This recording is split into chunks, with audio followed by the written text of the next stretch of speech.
तो दोस्तों आज मैं गूगल सर्च कर रहा था तो मुझे कुछ ये क्वेश्चंस दिखाई दिए जो कि काफ़ी ज़्यादा इजी क्वेश्चन है अगर आपको एक्सेल आता है।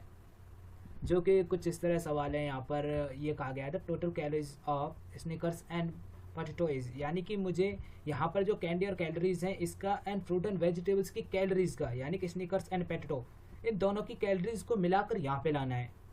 हालांकि ये काफ़ी ज़्यादा आसान है अगर आपको पता है तो, नहीं तो ये काफ़ी ज़्यादा दिक्कत वाला सवाल हो जाता है। ऐसे मेरे सामने ये 10 क्वेश्चन है। इस एक्सेल फाइल को मैं आपके इस वीडियो के डिस्क्रिप्शन में डाल दूंगा जहाँ से कि आप इस पर प्रैक्टिस कर पाएंगे। ठीक है, तो बिना ज़्यादा टाइम गवाए हम इसको सॉल्व करते हैं। ठीक है, तो हमारे सामने क्वेश्चन ये है the total calories of sneaker and potatoes. ठीक है, यानी कि मुझसे कहा गया है कि कैंडी में, Snickers and fruit and vegetables में पोटैटो की कैलोरीज को मिलाकर बताइए कि दोनों की कैलोरीज कितनी हो रही हैं। तो सबसे पहले मैं क्या करता हूँ, कैंडी है, कैंडी में जो स्निकर्स हैं उनकी कैलोरीज को लिख ले रहा हूँ। देन मैं उसके बारे में सोचूंगा कि उनका क्या करना है। तो मैं यहाँ पर लिख ले रहा हूँ सम एफ। ठीक है, सम में मेरे से सबसे पहले कहा गया कि आप रेंज सेलेक्ट करें। तो मैं क्या करता हूँ, रेंज सेलेक्ट कर ले रहा हूँ। रेंज सेलेक्ट करने के बाद मैंने लॉक कर ले रहा हूँ। ठीक है, और फिर मेरे से कहा गया कि आप इसमें क्या चाहते हैं। तो मैंने कहा क्राइटेरिया स्निकर्स, यानी कि मुझे स्निकर्स का चाहिए। तो मैंने उन्हें सेलेक्ट कर लिया एंड मेरे से पूछा गया सम रेंज, यानी कि सम रेंज कहाँ है। तो मैं क्या करता हूँ, सम रेंज को सेलेक्ट कर ले रहा हूँ एंड ब्रैकेट क्लोज करूँगा। तो आप देखोगे कि मेरी कैलोरीज स्निकर्स की आ चुकी है। आपने मैनुअली भी काउंट करोगे तो भी यही आएंगी थी। चलो मैं आपके सामने यहाँ पर मैनुअली कैलकुलेट कर रहा हूँ। 350 अगेन आपका 350 एंड अगेन आपका 370, और इन तीनों को अगर आप सम करोगे तो यही आएगा। आप देख सकते हैं 1070, यानी कि ये जो मेरा आंसर है ये बिल्कुल परफेक्ट है। मगर मेरे सामने अभी क्वेश्चन क्या है कि मुझे अभी ये जो फ्रूट एंड वेजिटेबल्स में आपका पोटैटो है उसकी भी कैलोरीज इसमें प्लस करनी है। प्लस करनी है मीन्स मेरे को यहाँ पर एक बार आपको प्लस का फॉर्मूला लगाना होगा एंड अगेन जो हमने किया है सामने उसे दोबारा से रन करना होगा। सेम यहीं पे वैसे ही रन कर दे रहे हैं। मैं यहाँ पे इसे सेलेक्ट कर ले रहा हूँ और लॉक कर दे रहा हूँ। जिसके बाद कि मेरे को जो जिस चीज़ का चाहिए यानी पोटैटो को मैं सेलेक्ट कर ले रहा हूँ एंड अगेन मैं क्या करूँगा, जो इसकी कैलोरीज हैं उन्हें सेलेक्ट कर दूँगा। अब इससे क्या होगा, ये उसकी भी कैलोरीज इसमें ऐड कर देगा।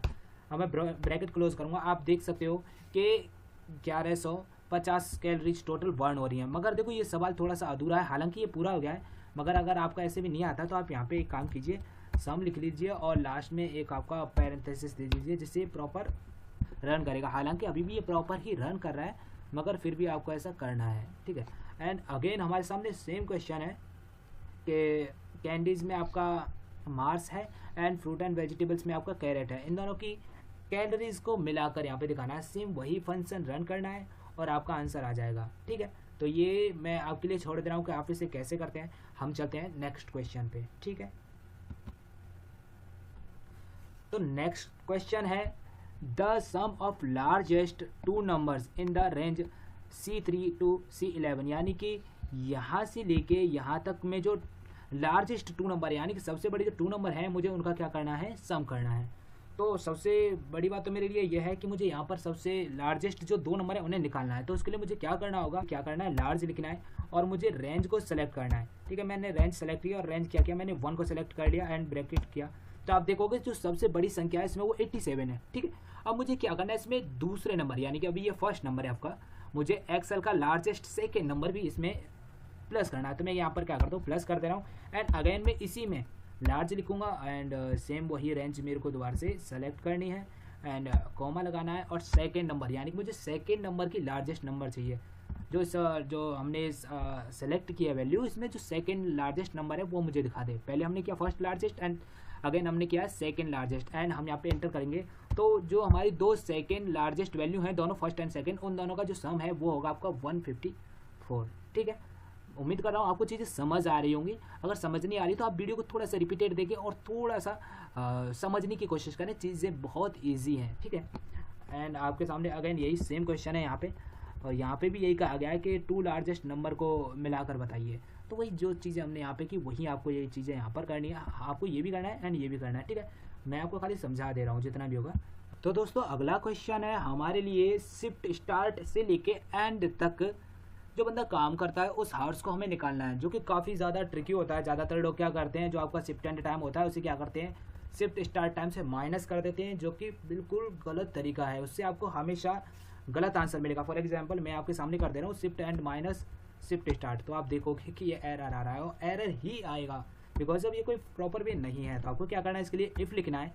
इफ़ लिखने के बाद आपको क्या करना है, शिफ्ट स्टार्ट टाइम जो है उसे क्या करना है, लेस देन करके इक्वल करना है, और जो आपका शिफ्ट एंड टाइम है, ठीक है, उससे क्या करना है, चेक करना है। एंड अगेन आपको क्या लिखना है, shift and time minus shift start time comma 1 minus parenthesis start करना है। एंड आपको क्या करना है, shift start time minus shift and time parenthesis close कर देना है। आप देखोगे कि एकदम सही जवाब आ गया है, ठीक है। यानी कि इसका वर्किंग आवर्स ये था, इसका वर्किंग आवर्स ये था, इन सभी का वर्किंग आवर्स आ गया है। अगर आपसे कोई कंपनी कह देती है कि अगर ओटी निकालना है तो ओटी निकाल के दिखाओ, तो वो भी काफ़ी ज़्यादा ईजी होता है। तो आपको अगर ओटी निकालना है तो उसके लिए आपको फॉर एग्जांपल मेरे से कंपनी ने बोला कि हमारे यहाँ पर 8 वर्किंग आवर्स हैं, ठीक है, तो उसका ओटी किस हिसाब से बनेगा, तो आपको ये निकालना होगा। ये थोड़ा सा ट्रिकी होता है, तो कर देना, कोई नहीं। आपके सामने आपको लिखना है मैक्स फॉर्मूला 0 कॉमा, ठीक है, 0 कॉमा, और जो ये वैल्यू है जो आपके वर्किंग आवर्स है वो माइनस, और आपको क्या करना है, एक डुअल कोट्स लेना है, और इसमें जो वर्किंग आवर्स है आपकी कंपनी के colon 00 and dual quotes parenthesis close. तो आप देखोगे कि इस बंदे ने 1.5 घंटे ओटी किया है और इन सभी का इस हिसाब से ओटी का टाइम आ गया, ठीक है। अब मेरे से बोला जा रहा है कि ओटी का पेमेंट भी बता दीजिए, ओटी टाइम तो आपने बता दिया। तो मैंने देखा कि कंपनी ने मेरे से बोला है कि 125 रुपये घंटे में ओटी देते हैं, तो आप उसी के हिसाब से उन्हें ओटी अनाउंस कर दीजिए। तो अब मेरे सामने ये सवाल आ गया, तो मेरे को इसे करना होगा।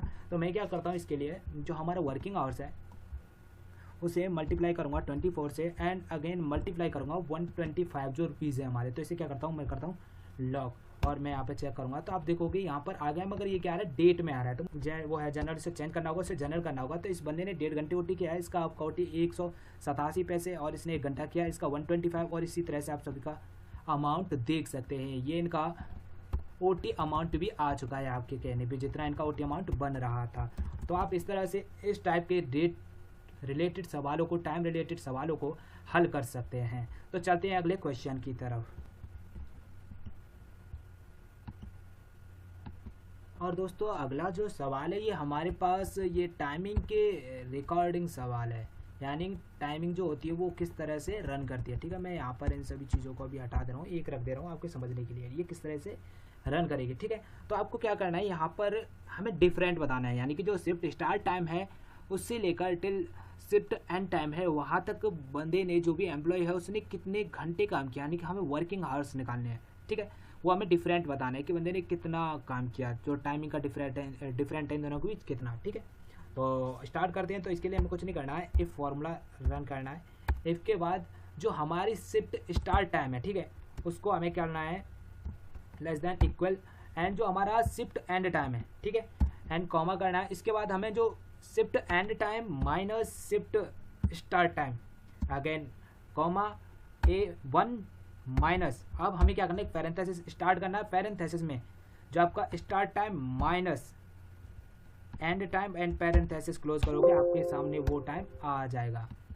और इससे आप ड्राइव डाउन कर देंगे तो आप देखोगे कि वह सब चीज़ें प्रॉपर रन हो चुकी हैं। अगर आप उसे कुछ इस तरह से रन करते, यानी कि मैं लिख दे रहा हूँ फॉर एग्जांपल ये माइनस ये और ये, तो ये आपकी चीज़ें रन नहीं करता, ये आपको एरर दे देता। तो इसके लिए आपको क्या करना है, ये इफ़ वाला जो फॉर्मूला है ये मैंने इसलिए आपके लिए यहाँ पे लिख दिया है, आप इसे इजीली पढ़ सकते हैं, ठीक है। और इस तरह आप किसी भी एम्प्लॉय के वर्किंग आवर्स बता सकते हैं, और इसी के अकॉर्डिंग आप उसके ओटी का भी टाइम बता सकते हैं। वो थोड़ा सा इजी होता है कि आपको यहाँ पे इसका ओटी टाइम निकालना होगा। जैसे कि अभी चलो कोई नहीं, मैं आपको बता दे रहा हूँ। यहाँ पे जैसे कंपनी ने मेरे से बोला कि हमारे यहाँ पर आपका एक सेकेंड हम लिख दे रहे हैं ओके 8 आवर्स, ठीक है, वर्किंग, यानी कि 8 घंटे का वर्किंग आवर्स है यहाँ पे, ठीक है, जो भी कंपनी है ये। हाँ, तो हमें क्या करना है, इक्वल मैक्स, ठीक है। मैक्स के बाद हमें क्या करना है, यहाँ पे ये minus dual quotes 08 colon 00 dual quotes bracket close. तो आप देखोगे इस बंदे ने 1 घंटा 30 मिनट ओटी किया है, और इस बंदे ने 14 घंटे ओटी किया है। अब फॉर एग्जांपल कंपनी ने बोला कि हमारे यहाँ पर 125 रुपये के हिसाब से ओटी दिया जाता है, तो आप इन्हें ओटी का अमाउंट बता दीजिए जिससे हम उनका पेमेंट कर देंगे। तो ये ट्रिकी नहीं होता, बस थोड़ा सा समझने का तरीका होना चाहिए। आपको क्या करना है, इसे करना है मल्टीप्लाई बाय 24 आवर्स के हिसाब से, एंड अगेन इससे क्या करना है, हमें इसका ओटी टाइम है क्या, कितने रुपये घंटे है, उसको क्या करना है फिर अगेन मल्टीप्लाई कर देना है, एंड आप देखेंगे कि इसका ओटी का अमाउंट आ गया, मगर ये क्या आ रहा है, टाइम में आ रहा है। तो हमें इसे क्या करना है, जनरल में कन्वर्ट कर देना है। तो आप देखोगे 187 रुपये इस ऊपर वाले बंदे का ओटी अमाउंट हुआ है। इस तरह से आप ओटी अमाउंट निकाल सकते हैं, ये काफ़ी ईजी है। ठीक है, 185 रुपये 25 रुपये घंटे के हिसाब से इस बंदे का एक दिन का ओटी 6562 रुपये हो गया है। ठीक है, बिकॉज अब इसने आपका 14 घंटे लगातार ओटी किया है। ठीक है, ओके गाइज। तो दोस्तों अगला सवाल हमारे सामने कुछ इस तरह है कि हमें किसी कंपनी ने एक डाटा दिया है जो कि अदर मोबाइल का है, और कंपनी ने हमसे कहा है कि हमारे सामने नोकिया का मोबाइल है, मोटोरोला, वेनक्यू, ये सब मोबाइल हैं और मार्केट हमारी यूएसए, चाइना, इंडिया जो कुछ भी ये है। तो इसमें हमें ये बताइए कि मोटोरोला का इंडिया में कितनी क्वांटिटी सेल हुआ। अब देखो यहाँ पे ना लिस्ट भी बना रखा है, मैं आपको दिखाऊंगा इसका क्या फ़ायदा होता है, लिस्ट कैसे बनती है ये भी बताता हूँ अभी। तो हमें इसके लिए क्या करना, पहले तो सम निकालना है। टोटल बोला है तो टोटल के लिए हमें सम लगाना होता है। तो यहाँ पर मगर हमारे सामने कंडीशन है कि सम बताओ वो क्या, हमें मार्केट में इंडिया का और प्रोडक्ट में मोटोरोला का। तो हमें क्या मल्टीपल कंडीशंस दी गई हैं, तो उसके लिए हमें क्या करना होगा, सम इप्स रन करना होगा। और हमसे पहले बोल दिया कि सम रेंज, जो आपको सम कराना है जिस चीज़ का उसकी रेंज दीजिए, तो हमें सम कराना है क्वांटिटी का। ठीक है, अगर हमसे कहा गया कि प्रोडक्ट में हमें चाहिए मोटोरोला, हमने कहा ठीक है, एंड हमसे बोला गया कि जो मार्केट है वो भी हमें खाली इंडिया की ही देखनी है कि इंडिया में मोटोरोला की कितनी सेल हुई। और आप एंटर कर दोगे तो आपके सामने इसका सवाल कुछ इस तरह आ जाएगा और आप चेक करेंगे तो आपको यही डाटा मिलेगा। ये देखो, इंडिया मोटोरोला 135, इसके अलावा इंडिया और मोटोरोला की कोई सिंगल एंट्री नहीं है। तो इस तरह से आप इस तरह के सवालों को हल कर सकते हैं। चलते हैं नेक्स्ट सवाल की तरफ। ओके, तो क्वेश्चन है आपके सामने कि ये डेट निकली हुई है, हमें मंथ निकालना है और ईयर निकालना है। काफ़ी इजी है, जैसे कि आप देखोगे यहाँ पे डेट और ईयर निकालनी है हमें। तो इसके लिए हमें क्या करना है, ओके, इक्वल मंथ, डेट को सेलेक्ट करेंगे तो मंथ आ गया हमारे सामने कि मंथ जो है अक्टूबर है, यानी 10वां मंथ है। और अगेन ईयर निकालने के लिए तो आप क्या करेंगे, ओके, ईयर रन करेंगे और जो आपका ईयर है उसे सेलेक्ट कर लेंगे और आप इन दोनों को रन करेंगे तो आप देखोगे आपके सवालों का बिल्कुल जवाब सही आ चुका है। और इस तरह से आप इस क्वेश्चन को भी ऐसे इजीली हल कर सकते हैं। अगला क्वेश्चन दोस्तों हमारे सामने कंडीशनल फॉर्मेटिंग का दे दिया है। ठीक है, यानी कि अगर आपका 225 से कम अगर किसी का नंबर है तो वो थर्ड डिवीजन आना चाहिए, 225 से 300 के बीच में तो सेकेंड, एंड 300 प्लस जो भी आएगा उसे फर्स्ट डिवीजन हमें देना है। तो सबसे पहले हमें इसके लिए क्या करना है, इनका डिवीजन देखने के लिए हमें इनके नंबर पता होने चाहिए। तो हमें क्या करता है, सभी का सम लगा लेना है। ठीक है, तो यानी कि सभी के नंबर हमारे सामने आ गए हैं और अब हमें क्या करना है, पहले तो इनकी कैटेगरी लानी है, उसके बाद इनके हमें कलर फॉर्मेटिंग भी करनी है। तो ठीक है, हम करते हैं स्टार्ट। तो जो भी कंडीशनल फॉर्मेटिंग है उसके लिए हमें सबसे पहले एक फार्मूला रन करना होगा। एक फार्मूला हम क्या कर रहे हैं, कंडीशन दे दे रहे हैं, हम कह दे रहे हैं ग्रेटर देन इक्वल 300, यानी कि अगर 300 के बराबर या 300 से ज़्यादा नंबर हैं तो कॉमा देके हम लिख दे रहे हैं यहाँ पे आपका फर्स्ट डिवीज़न। ठीक है, और इसे करते हैं ओनली हम रन। तो देखोगे ये हमारा बराबर रन कर रहा है, मगर अभी इसमें क्या हमने सिंगल कंडीशन दिया कि अगर 300 से ज़्यादा नंबर है, यानी कि हम नीचे करेंगे तो सब में एरर आएगा, यानी कि ये भी 300 प्लस है तो यही फर्स्ट आ गया, जो भी कम थे उनमें क्या आ गया, एरर आ गया। तो ठीक है, अब हम क्या करते हैं, इसमें दूसरी फॉर्मेटिंग करते हैं। तो हम इसके लिए क्या करेंगे, अगेन हम कॉमा लगाएंगे और एक फार्मूला दोबारा से रन करेंगे। ठीक है, और एक फार्मूला रन करने के बाद हम अगेन कंडीशन देंगे कि ये ग्रेटर देन इक्वल 225, यानी कि 225 से ऊपर या 225 तक है तो उसका क्या आना चाहिए, आपका कॉमा देके हम लिख देंगे आपका यहाँ पे सेकेंड डिवीजन। ठीक है, एंड थर्ड फॉर्मेटिंग हमें लिखने की जरूरत नहीं है, थर्ड कंडीशन हमें लिखने की जरूरत नहीं है। हम क्या करते हैं, उसके बाद हम लिख दे रहे हैं वैल्यू इफ फॉल्स, यानी कि अगर ये दोनों वैल्यू सच है तो ये आना चाहिए, अगर इससे अलावा कोई वैल्यू है तो हम उस पर लिख दे रहे हैं कि इसके अलावा जो कोई भी वैल्यू हो वो आपकी थर्ड डिवीजन में आ जाए। समझ रहे हैं आप, और हम इसे क्या करते हैं, रन कर देते हैं। अभी देखो यहाँ पे एरर आ रहा है, तो मे बी शायद ये इस वजह से आ रहा था। ठीक है, यानी कि आप देखोगे कि ये सवाल बहुत ही इजी तरीके से रन कर चुका है। यानी कंडीशन हमने दी कि अगर आपका ये नंबर ग्रेटर देन का मीन्स है कि इससे बड़ा, इक्वल यानी कि इसके बराबर का है तो फर्स्ट डिवीजन आना चाहिए। हमने इफ अगेन लगाया, हमने कहा कि अगर ये नंबर ये जो 331 है ये ग्रेटर देन या इक्वल, यानी सेकंड जो हमारी कंडीशन थी कि 225 से जो भी ऊपर का होगा वो सेकंड डिवीजन में आए। अब क्या 225 से 300 के बीच में जो भी आ रहा होगा वो आपका सेकंड डिवीजन में काउंट होगा। अगर 300 प्लस जो भी आएगा वो 300 से चाहे 1000 हो 10,000 हो वो क्या आएगा, फर्स्ट डिवीजन में ही आएगा। ठीक है। एंड थर्ड हमने कंडीशन दे दी माइनस की, तो ये माइनस नहीं तो बोले तो 225 से नीचे जितना भी नंबर होगा वो सभी आपका थर्ड डिवीजन में ही जाएगा। और इस तरह से आपका ये सवाल हल हो गया। ठीक है। अब हमें क्या करना है, इनका कलर फॉर्मेटिंग करनी है थोड़ी सी, तो हमें जाना है यहाँ पे और आपका मैं क्या करता हूँ टेक्स्ट टू कंटेंट लिख दे रहा हूँ। मैं कह रहा हूँ ये अगर इक्वल है इसके, तो आपका अगर फर्स्ट डिवीज़न लिखा हुआ है और ये ऐसे लिख दे रहा हूँ मैं, अगर कह रहा हूँ यहाँ पे अगर फर्स्ट रैंक आ रही है तो ये आपका ग्रीन साइन हो जाए, फिल पे जाना है, मुझे यहाँ पे ग्रीन साइन कर देना है, ग्रीन साइन कर दिया। ठीक है, ग्रीन थोड़ा सी वैसा है, ओके यही दे रहा हूँ मैं, ये ओके, ये आपका ग्रीन सेलेक्ट कर लिया। अगेन मैं जा रहा हूँ, फिर वहाँ पे जाऊँगा, फिर यहाँ पे जाने के बाद टेक्स्ट कॉलम में लिख दे रहा हूँ अगर ये वैल्यू सेकंड डिवीज़न है तो सेकंड डिवीज़न के लिए कलर हमारा तो थोड़ा सा जो हमारा भगवा कलर है वो है, मैं वो सेलेक्ट कर ले रहा हूँ एंड ओके कर दे रहा हूँ। एंड अगेन थर्ड के लिए मैं यहाँ पे अगेन, इसके लिए आप सिंगल एक सिंटैक्स में ही बना सकते हैं, मगर अभी वो बताने में काफ़ी ज़्यादा ट्रिकी हो जाएगा और हो सकता है समझ ना आए। तो रेड कलर ये दिया गया हमें कि अगर आपको किसी का भी 225 से नीचे तो वो रेड कलर में आए, तो आप देखोगे कि ईजीएस्ट तरीके से मैंने इन्हें क्या किया है, कंडीशनल फॉर्मेटिंग भी कर दी और मैंने इनकी डिवीज़न भी रन करा दी है। ठीक है, तो आज चलते हैं अगले क्वेश्चन की तरफ। इस सवाल को हमें क्या करना है कि ये हमसे कह रहा है कि ये अवायरा, एविवा, British gas, इंडीमैग, MATLAB, STS, sunshine, ये करके जो भी ये कंपनी है बिजनेस यूनिट्स हैं और इनके हमें क्या करनी है, सेल बतानी है। ठीक है, तो स्टार्ट करते हैं। इसके लिए हमें रन करना होगा आपका सम इफ्स, बिकॉज अब इसमें मल्टीपल कंडीशन है, हमें पहले तो इनका सम निकालना है एंड अगेन हमें इनके करस्पॉन्डिंग ये सम इफ निकालना है। तो हम क्या करते हैं, सबसे पहले कहा हमसे सम रेंज सेलेक्ट करनी है, तो सम रेंज हमने ये सेलेक्ट कर ली। अगेन हमें क्या करना है, फर्स्ट कंडीशन जो हमारी वो रन करनी है। तो हमारी फर्स्ट कंडीशन मंथली बेसिस पे थी, तो हमने मंथों को सेलेक्ट किया और उसके मंथों को किस बेस पे सेलेक्ट कर रहे हैं उस वैल्यू को सेलेक्ट किया। ठीक है, अगेन हमारे सामने सनशाइन एसटी करके जो है वो उन्हें सर्च करना है, वो यहाँ पे कहाँ लिखे हुए हैं, तो आप देखोगे बिजनेस यूनिट्स में लिखे हुए हैं, तो इन्हें हमें सेलेक्ट करना है। अगेन कॉमा देना है और यहाँ पर जो हमने ये लिखे हुए हैं इन्हें क्या करना है, आपको सेलेक्ट कर देना है और एंटर प्रेस कर देना है। आप देखोगे एक सिंगल क्लिक में हमारा पूरा डाटा यहाँ पर फिल हो चुका है।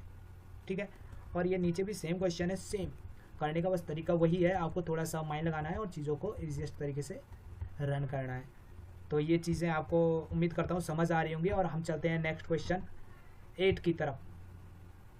ठीक है, तो दोस्तों हमारे सामने क्वेश्चन है कि name of traveller Sachin Tendulkar है, ये लिस्ट बना रखी है, यहाँ पे सभी का नाम होगा जिसका भी आप सेलेक्ट करेंगे।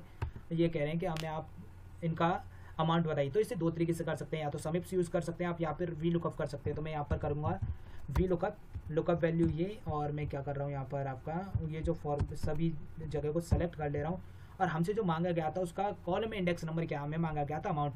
तो 1 2 3 4 5 नंबर पे ये हमारा ये है, कॉमा देंगे, जीरो करेंगे एग्जैक्ट वैल्यू के लिए, एंटर। आप देखोगे 12,358 रुपये आ रहे हैं सचिन तेंदुलकर के। तो यहाँ पर हमें क्या करना है, सचिन जी को सेलेक्ट करना है, देखोगे तो आप 12,358। ठीक है, अब ये जो फॉर्मूला लग चुका है ये सभी के लिए, आप यहाँ पर जिसका भी जाएंगे सभी का ये डाटा बराबर आता रहेगा, आप किसी का भी यहाँ से वो डाटा देख सकते हैं। तो उम्मीद करता हूँ ये सवाल भी आपके समझ आ रहा होगा। क्वेश्चन नंबर 9 की तरफ चलते हैं और यहाँ पर हमसे कहा गया है कि दो ग्राफ बनाने हैं, ये दो वैल्यू इनके ऊपर एक ग्राफ बनाना है। तो हम क्या करते हैं, ग्राफ बनाते हैं, हमें यहाँ पे इंसर्ट पे जाना होगा और एक ग्राफ सेलेक्ट कर लेना है, 2D ग्राफ। ओके, मैं 3D ग्राफ हमेशा सेलेक्ट करता हूँ, तो मैंने ये ग्राफ सेलेक्ट कर लिया एंड ओके हाँ, ये देखोगे ये बिल्कुल एग्जैक्ट जो चाहिए वो चीज़ें मैंने रन कर दी हैं। और इस तरह से आप एक चार्ट बना सकते हो, ये आपका एक्यूरेसी एंड प्रोडक्टिविटी के ऊपर ये चार्ट बन चुका है। ठीक है, अगेन नेक्स्ट क्वेश्चन नंबर 10 की तरफ चलते हैं। ये सबसे ज़्यादा टफ क्वेश्चन है, ये अभी हमने जैसे पीछे किया था आपको याद हो तो, कि वर्किंग आवर्स निकालने हैं और ओवर टाइम और पेमेंट। तो ये सवाल मैं आपके लिए छोड़ रहा हूँ, वीडियो में शायद तीसरे या चौथे नंबर का क्वेश्चन यही था, तीसरे नंबर का क्वेश्चन यही था, आप इसे देखकर उसे रन कर सकते हैं, जिससे मेरे को पता चले कि आपने वीडियो को देखा था। ठीक है, तो दोस्तों उम्मीद करता हूँ ये वीडियो आपको पसंद आई होगी। प्लीज़ वीडियो को लाइक, चैनल को सब्सक्राइब करें, जिससे कि हमें भी थोड़ा मोटिवेशन मिले वीडियो बनाने के लिए। ठीक है, तो मिलते हैं अगले वीडियो में। Thanks for watching this video.